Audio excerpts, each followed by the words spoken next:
আপনার হোয়াটসঅ্যাপে এমন দুটি সেটিংস অন করা আছে যেগুলো আপনার প্রাইভেসির জন্য ঝুঁকিপূর্ণ হতে পারে।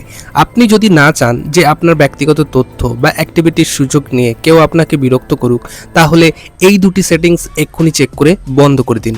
ভিডিওটি শেষ পর্যন্ত দেখুন, কারণ এই সেটিংস কোথায় পাবেন, কিভাবে বন্ধ করবেন, সব কিছু কিন্তু আজকের এই ভিডিওতে আমি ধাপে ধাপে দেখিয়ে দেবো। তো চলুন ভিডিওটা শুরু করা যাক, কেউ কিন্তু স্কিপ করবেন না।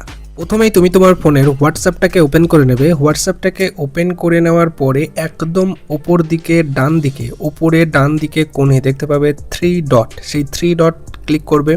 3 ডটে ক্লিক করার পরে দেখতে পাবে সেটিং বলে একটা অপশন আছে, সেই সেটিংসে ক্লিক করবে। সেটিংসে ক্লিক করার পরে একটুখানি হালকা স্ক্রল করবে, তারপরে দেখতে পাবে চ্যাট বলে একটা অপশন আছে, এই চ্যাট এই অপশনটাতে ক্লিক করে দেবে। এখানটাতে ক্লিক করে দেওয়ার পরে আবার দেখতে পাবে চ্যাট ব্যাকআপ বলে একটা অপশন আছে, সেই চ্যাট ব্যাকআপ অপশানে ক্লিক করে দেবে।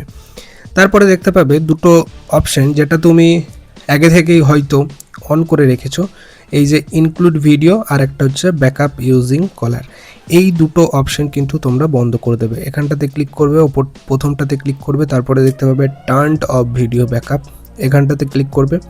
তারপরে আবার নিচের অপশানটাও কিন্তু বন্ধ করে দেবে। এই দুটো অপশান বন্ধ করে দিলে কি হবে, তোমার ফোনের, তোমার হোয়াটসঅ্যাপের ব্যক্তিগত যে কোনো তথ্য ভবিষ্যতে কিন্তু কোনো থার্ড পার্টি ওয়েবসাইট বা থার্ড পার্টি অ্যাপের চক্করে কিন্তু পড়বে না। মানে ভবিষ্যতে তোমার হোয়াটসঅ্যাপে যে কোনো জিনিসই বলো, সেটা কিন্তু লিক হওয়ার সম্ভাবনা কিন্তু থাকবে না।